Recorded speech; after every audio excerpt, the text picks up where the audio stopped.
నమస్తే. Welcome to Telugu Bavuti. ప్రస్తుతం మనతో పాటు ఉన్నారు ప్రొడ్యూసర్ చిట్టిబాబు గారు ఉన్నారు. సార్ నమస్తే. నమస్తే. సార్ కేంద్ర రాష్ట్ర ప్రభుత్వాలు అటు బీజేపీ, ఇటు కాంగ్రెస్ ప్రభుత్వాల మధ్య మాటలు తూటాలు పేలుతున్న పరిస్థితి. పద్మ అవార్డు విషయంలో గద్దర్ మీద బండి సంజయ్ సంచలన వ్యాఖ్యలు చేశారు. ఆయన మావోయిస్టు బ్యాక్‌గ్రౌండ్ కాబట్టి మేము ఇవ్వలేదని చెప్పేసి. ఏం చెప్తారండి దీని మీద? అది ఖచ్చితమైన మాట. బండి సంజయ్ గారు ఎవరైనా సరే అంగీకరించాల్సిన ఎందుకంటే ఆయన ఒక మావోయిస్ట్ ఫిలాసఫీ, ఆయన ఫిలాసఫీ మావోయిస్ట్ ఆయన నక్సలిజం సమర్థిస్తాడు. ఓపెన్గా సమర్థిస్తాడు, సీక్రెట్ కాదు. అదే బహిర్గతంగా ఆయన ఓపెన్ నక్సలిజం. తుపాకీతోటే కానీ బ్యాలెట్తో బుల్లెట్తో వస్తుంది కానీ బ్యాలెట్తో కాదు. ఆయన ప్రజాస్వామ్యాన్ని అంగీకరించిన వ్యక్తి కాదు. బుల్లెట్ రాజ్యం అనేది ఆయన నమ్మకం. సో అది ఆయన సిద్ధాంతం, ఆయన విధానం అది. అది దానికి నేషనల్ జాతీయ పురస్కారాలు ఎలా ఇస్తాము? అలా అయితే నక్సలిజం అందరూ దేశభక్తులు. నక్సల్ అందరికీ ఈ షూటింగ్లు ఎందుకు? నక్సలిజంని అణచాలని ఇదెందుకు? అందరికీ దేశభక్తులని కిరీటాలు ఇచ్చేయచ్చు కదా! ఏం పిచ్చి మాటలది. కాంగ్రెస్ వాళ్ళకి ఎలాంటి బుద్ధి స్థితి సరైన ఉండదు. కాంగ్రెస్ వాళ్ళకి వాళ్ళు ego national state awards, Nandi awards తీసేశారు. సింహ అవార్డు అన్నారు. సింహ అవార్డు వాళ్ళు పెట్టారు కనుక నేను పేరు మార్చాలని ఈ మహానుభావుడు రేవంత్ రెడ్డి మార్చాలని. మారిస్తే ఏం మారుస్తారు? మంచిగా ఒక తెలంగాణ కవి దాశరథి రాశాడు, కోటి రత్నాల వీణ తెలంగాణ అన్నాడు. ఆ కోటి రత్నాల వీణ తెలంగాణ వీణా అవార్డ్స్ అని పెట్టు, ప్రజలు హర్షిస్తారు. అది వదిలేసేసి గద్దర్ అవార్డు అంటే వీటన్నిటికీ. గద్దర్ పేరు మీద ఒక అవార్డు ఇవ్వు. ఆయన ఏ ఫిలాసఫీ అయినా ఒక పెద్ద మనిషి, ఒక అవార్డు ఇవ్వు, రచయిత, ఓకే. అందుకని ఆయన పేరు మీద మొత్తం నంది అవార్డు ఆయన పేరు వస్తే ఆయన ఫిలాసఫీ రేపు నాకు ఒక అవార్డు ఇస్తారు. ఆయన ఎలాగైతే జాతీయ అవార్డు ప్రభుత్వ అవార్డు ఇస్తే నిరాకరించాడో, నేను తీసుకోను, గవర్నమెంట్ ఇచ్చే అవార్డు నేను తీసుకోవాలని నిరాకరించాడు కదా ఆయన. అలాగే ఆయన అవార్డు నేను నిరాకరిస్తాను. ఆయన ఫిలాసఫీ నాకు నచ్చదు, ఆయన ఫిలాసఫీ నాకు వ్యతిరేకం. ఆయన ఇచ్చే అవార్డు నేను ఎలా ఆయన పేరు మీద వచ్చే అవార్డు నేను ఎలా తీసుకుంటాను? కామన్గా ఉండాలి. ఈయన ఎందుకంటే సినిమా ఫీల్డ్లో అన్ని కులాలు, అన్ని మతాలు, అన్ని ఫిలాసఫీలు ఉన్నాయి. సో కామన్ పేరు ఉండాలి. అందుకనే నంది అన్నారు, లేదా సింహ అన్నారు, ఇంకోటి సరస్వతి అన్నారు, వీణ ఇలా ఉన్న పేర్లు పెడతారు కామన్గా. వాళ్ళకి కాంగ్రెస్కి బుద్ధి ఉండదు. వీళ్ళని వదిలితే ఇప్పుడు దావుద్ ఇబ్రహీంకి కూడా పద్మశ్రీ ఇవ్వాలంటారు. వీళ్ళు వదిలితే బెందరం వాళ్ళ బ్లూ స్టార్ బెందరం వాళ్ళకి భారతరత్న ఇవ్వాలని అడుగుతారు ఈ కాంగ్రెస్ వాళ్ళు. వీళ్ళకేముంది?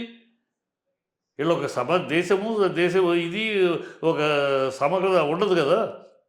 విప్లవవాదులు కానీ వేర్పాటువాదులు కానీ ఇంకో విచ్ఛిన్నకర శక్తులు కానీ ఎవరైనా సరే వాళ్ళకి తాళం వేస్తే చాలు, వాళ్ళకి ఏమైనా ఇచ్చేస్తారు. అది కదా కాంగ్రెస్ లక్షణం, కాంగ్రెస్ ఇది. ఆయనకి పద్మ అవార్డు ఇవ్వాలని అడగటంలోనే ఏమైనా ఔచిత్యం ఉందా? ఆయన ఓపెన్, ఆయన ఏదో ఆయన ఓపెన్గా ఆయన నక్సలిజం, ఓపెన్గా ఆయన ఫిలాసఫీ ఈజ్ మావోయిస్ట్ సపోర్టర్. ఆయన మావోయిస్ట్ సపోర్టర్ నువ్వు పద్మ అవార్డు, నేషనల్ అవార్డు ఇస్తా అంటే దాని అర్థం ఏంటి?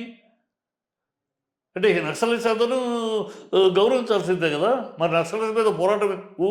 నక్సలిజం అనసాలి తుపాకులు, ఈ గొడవలు ఎందుకు ఛత్తీస్గఢ్లో ఎందుకు, అక్కడ ఎందుకు వదిలేయండి ఫ్రీగా.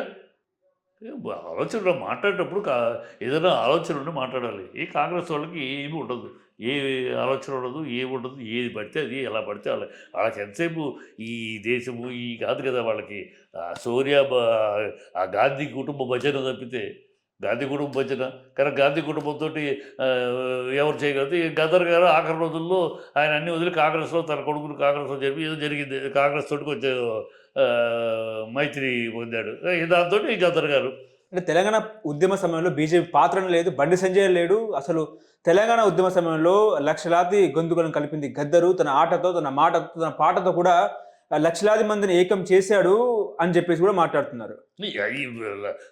గద్దర్ లక్షలాది మంది పోరాడు, అందులో గద్దర్ గారు ఆయన పోరాడాడు తెలంగాణ కోసం. దానికి పద్మ అవార్డులకు సంబంధం ఏంటి? తెలంగాణ తెలంగాణకి తరపున ఆయనకు ఒక కిరీటం పెట్టండి. తెలంగాణ సాధించు దేశానికి ఇదనేది జాతీయ పద్మ అవార్డు అనేది జాతీయ అవార్డు. అంటే మందకృష్ణ మాదిగా ఇట్లా ఇస్తారు అని చెప్పేసి మందకృష్ణకు మాదిగా ఒక పోరాటంగా ఒక వర్గాని కోసం నిలబడి పోరాడుతున్నాడు కదా. పోరాడుతున్నాడే అతనేమి అటు ఇటు వెళ్ళలేదే, ఆ పార్టీ ఈ పార్టీ అని వెళ్ళలేదే, అందరితోటి ఉన్నాడు ఆయన. తనకు కావాల్సిందిలా కాంగ్రెస్, బీజేపీ ఎవరితోడైనా సఖ్యంగా ఉంటాను, నా మాదికలకి నాకు న్యాయం జరగాలనేది కదా ఆయన పోరాటం. ఆ పోరాటం చేస్తున్నాడు. నిష్కల్మషంగా చేస్తున్నాడు, సిన్సియర్గా చేస్తున్నాడు. ఎక్కడ అమ్ముడు పోలేదు, ఎక్కడ ఎవరికి ఒకప్పుడు వీళ్ళకని ఒకప్పుడు వాళ్ళకన్నా కాదు, తన ఎయిమ్ ఒకటే, అదే లైన్లో ఉన్నాడు. నా మాదిగ సోదరులకి న్యాయం కావాలి, నా మాదిగ సోదరులకు న్యాయం కావాలి. అది బీజేపీ అధికారంలో ఉంటే కాంగ్రెస్ అదే పోరాటం చేస్తాడు. సరే ఆయన ఒక మావోయిస్ట్ కాదు, నక్సలిజం కాదు, ఒక వర్గాన్ని, అణగారిన వర్గం కోసం పోరాడుతున్నాడు ఆయన. ఒక అణగారిన వర్గం కోసం, ఆ మాదిగ వర్గం కోసం ఆయన పోరాడుతున్నాడు. దానికి నక్సలిజానికి సంబంధం ఎట్లా ఉంది?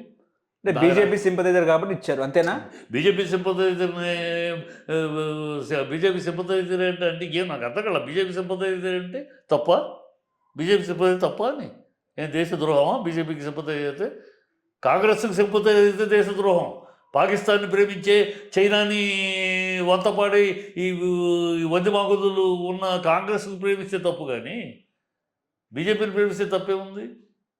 అంటే బీజేపీకి అఖండ భారత్ కావాలి, సెక్యులరిజం వద్దు, ఫ్యూడలిజం వద్దు, కమ్యూనిజం వద్దు కాబట్టి ఈ రకంగా చేస్తున్నారు, అంతేనా? కమ్యూనిజం అనేది కాదు, బీజేపీకి దేశం కావాలి, నేషనలిజం కావాలి. బీజేపీకి కావాల్సిన నేషనలిజం. ఈ కమ్యూనిజాలు, ఈ మావోయిజాలు, ఈ సపరేటిజాలు, ఈ గాంధీయిజాలు కావు. బీజేపీకి కావాలి నేషనలిజం, దేశం, నేషన్ ఫస్ట్. ఆ దేశానికి ఏం అవసరమో అది కావాలి. వీళ్ళకి మళ్ళీ సోనియా గాంధీ, రాహుల్ గాంధీకి ఏం కావాలో అది అవసరం కాదు. కాంగ్రెస్ కావాల్సింది అది, సోనియా గాంధీకి ఏమిటో రాహుల్ గాంధీకి ఏం కావాలో అది కావాలి వీళ్ళకి, దేశం కాదు. కానీ బీజేపీకి కావాల్సింది దేశం, దేశం కోసం అని అంటున్నారు. దాని వాళ్ళ వాదం అదే వింటున్నారు. కాంగ్రెస్కి అసలు దేశం అని మాట్లాడే అర్హత, యోగ్యత ఎక్కడది? కాంగ్రెస్ ఉంటే, కాంగ్రెస్ ఎప్పుడో ఈ పాటి కాంగ్రెస్ ఉంటే దేశాన్ని అమ్మేసేది.